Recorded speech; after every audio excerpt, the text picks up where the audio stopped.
first thing, I'll hold my hand up. I'm here to speak a little bit about co-creation and this new fellowship, I suppose, that we're kicking off and leading a team of 19 academics from across the three sisters at TU Dublin. It's going to be fun next year when we start. But I suppose just to give you a little bit of background and to go against the GOSTA process, I'm going to ask you guys a question. Are students consumers or producers? We've been sitting here for a long while, quietly listening to people up here. I want to hear your opinion. Hands up for producers. You have to think here, folks. Hands up for consumers. What are students doing if they're not one or the other? We'll try again. Hands up for producers. What about all this assessment stuff we've been talking about for the last while? Is that not production? So consumers, hands up for consumers. Or both? Yeah. So it's a chicken and egg, isn't it? What comes first? When Jen asked me to speak at this, I got an opportunity to better present something that's scholarly or something anyway, not just talk about what we're going to do next year. So a little bit of work about around what I've been looking at for the last few years.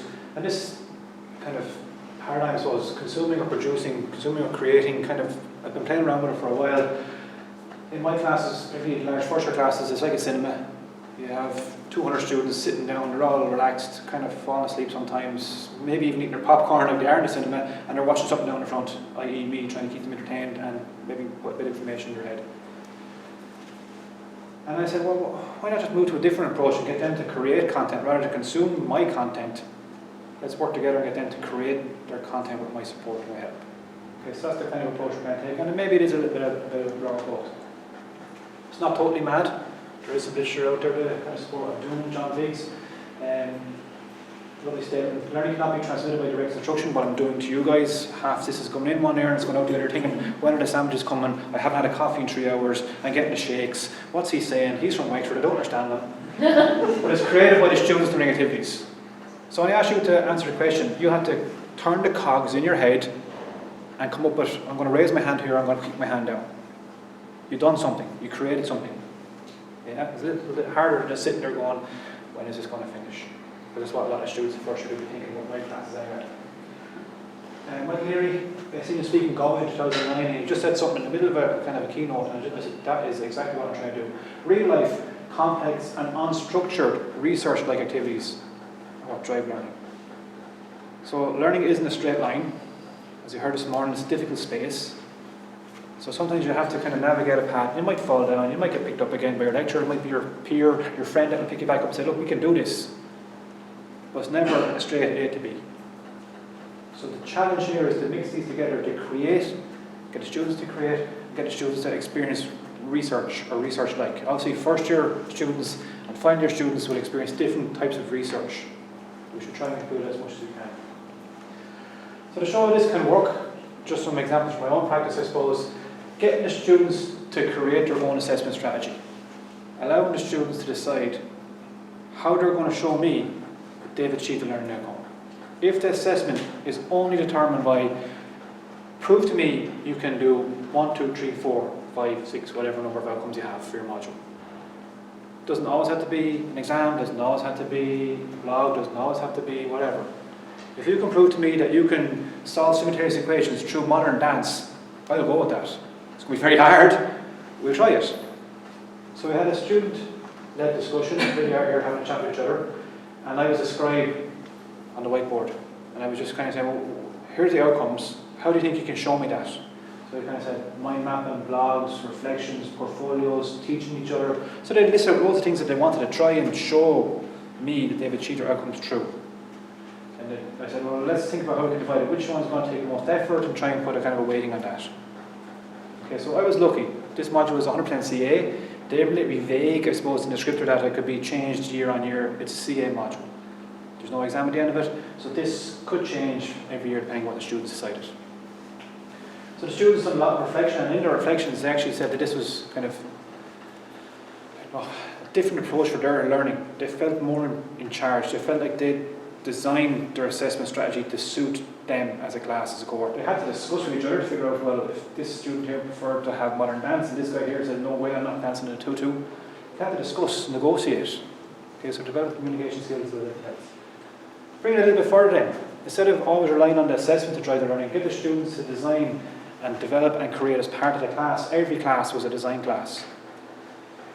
So I played a bit of devil's advocate with this final year bioprocessing group, and on the day they came back from their work placement, I sent them an email from a company. So I created a company, BioPlus, doesn't exist, and the owner, CEO, I'm the only employee of BioPlus. But they didn't know that, so I sent an email from bioplus@gmail.com. Congratulations on your new job. You know, we're going to start tomorrow, which is the first day of class. We're going to have our first workshop, blah, blah, blah. Your role is technical officer. I got lots of panicked emails. Barry, or not Barry, I call myself, what did I call myself? Beer scoping was bioprocessing mixed up. So I was Beers. Dear Beers, I'm sorry, I can't take the job. I'm going back to college. They thought it was real. So I had to email back, no, it's okay. It's part of college.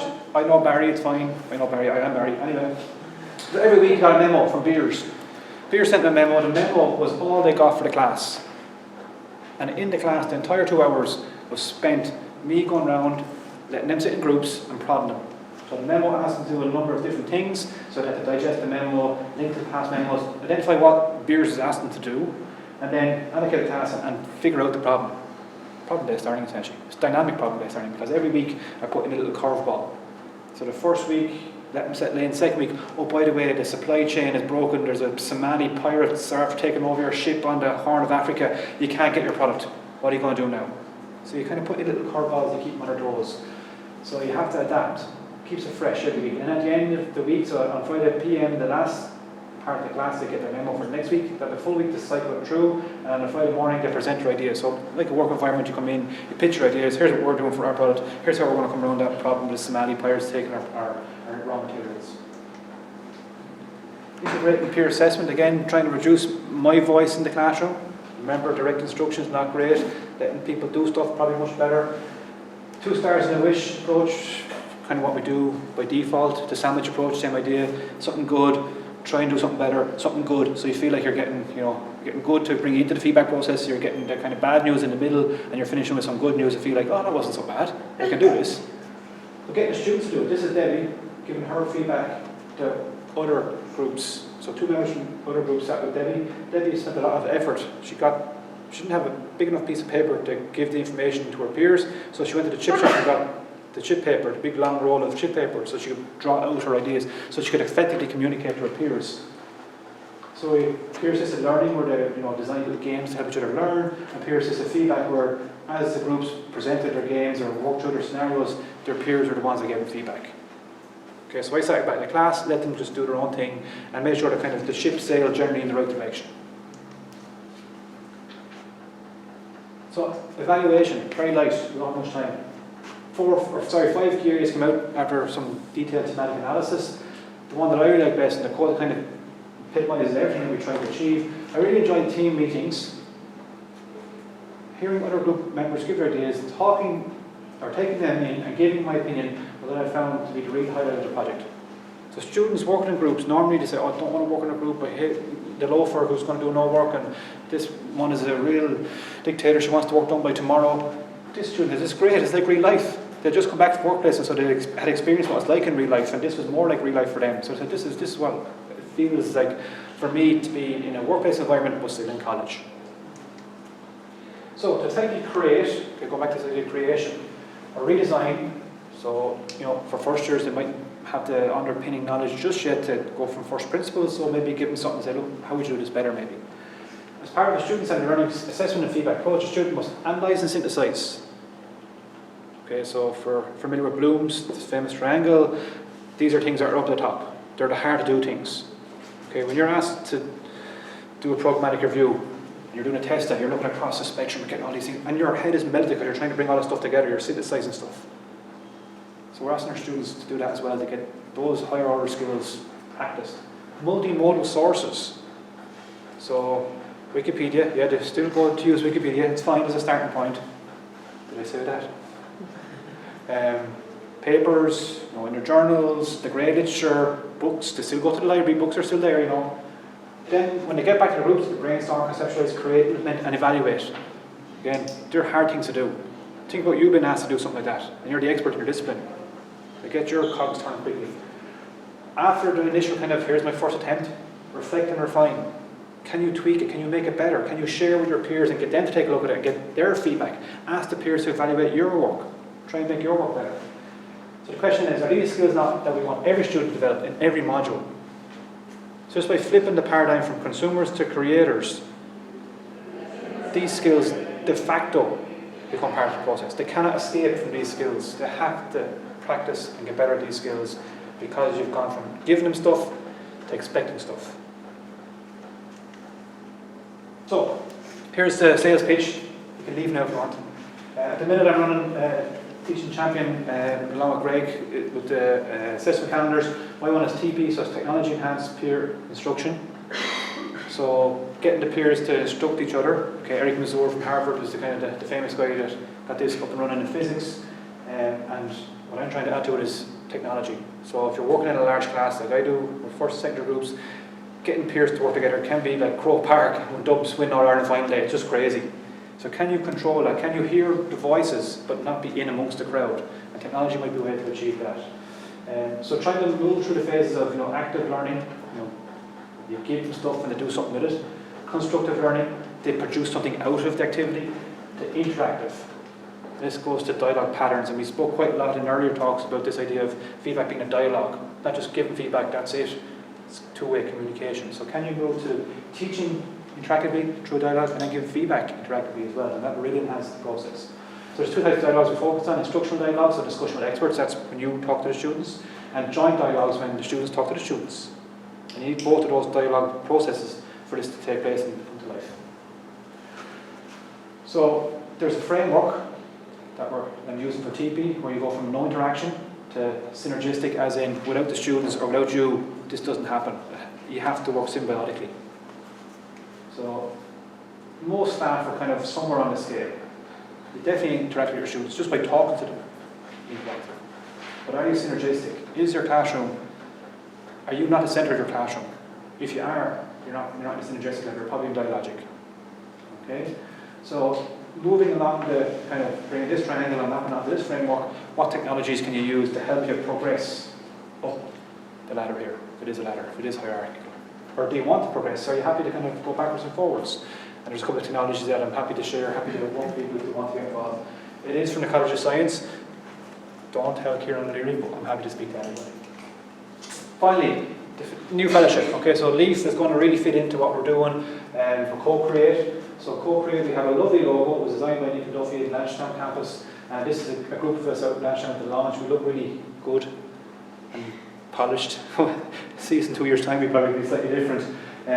What Co-Create is all about? So Co-Create is collaborative curriculum reimagining and enhancement aimed at enhancing education. Okay? So can we, John said at the start, develop a framework? So that what we do is by design, not by pure accident or by pure luck. So we're looking for the North Star, or the North Stars. What are our guiding values?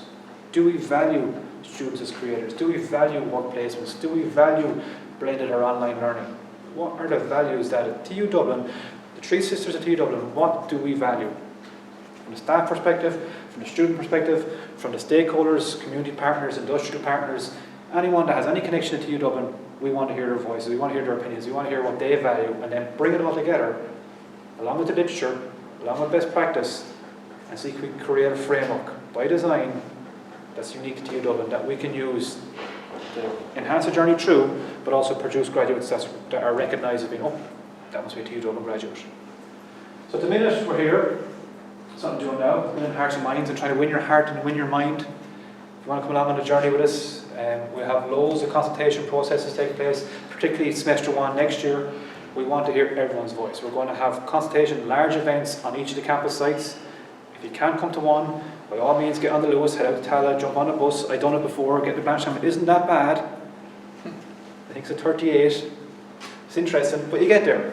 Okay, so it's not that bad. So come to the events. You can't come to the one on the city campus, come to the one on the other campuses. Once we kind of get into this phase, the landscape viewing, that's where you come in. Hearing your voices, hearing what you value. What do the students value? What does the president value? What does the porter value? And everyone in between.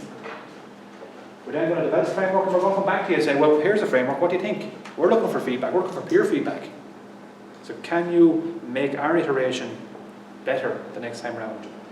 And hopefully, if we get it right, and we make the second or third or fourth or fifth iteration as good as we can make it, please God, after all that hard work, it will be integrated across TU. And we'll try it for a few years and we'll see how it goes. It will be dynamic. If something comes along, if AI takes over and we don't stand up and talk classrooms anymore, and that's a value that we value, well, we'll pop it into the framework in future years. So it needs to be dynamic. So if you want to get in touch with us, we have our Twitter handle @C, so C for Curriculum TU Dublin, and we have our website up and running. So we have a series of events. We've had probably 5 or 6 in the last few weeks. We've looked at extracurricular activities, and looked at ABC, curriculum design. So check out the website, and there's a page for events, just see what's coming up in the next few weeks. We're kind of quieting down now, I suppose, as we're into exam and into the kind of June 20th magic date, but we're going to ramp up dramatically from September onwards again. So just a kind of a heads up, when you see the magic C sign, you know we're coming for you. We want to hear your voice. We value everyone's opinion. Ideally at these events, we'll have a mixed table, staff, students, stakeholders, porters and presidents, everyone will be at the table, so we'll have a mixture. And our job then is to take all your information and create this framework of you, of us, and for us. Thank you.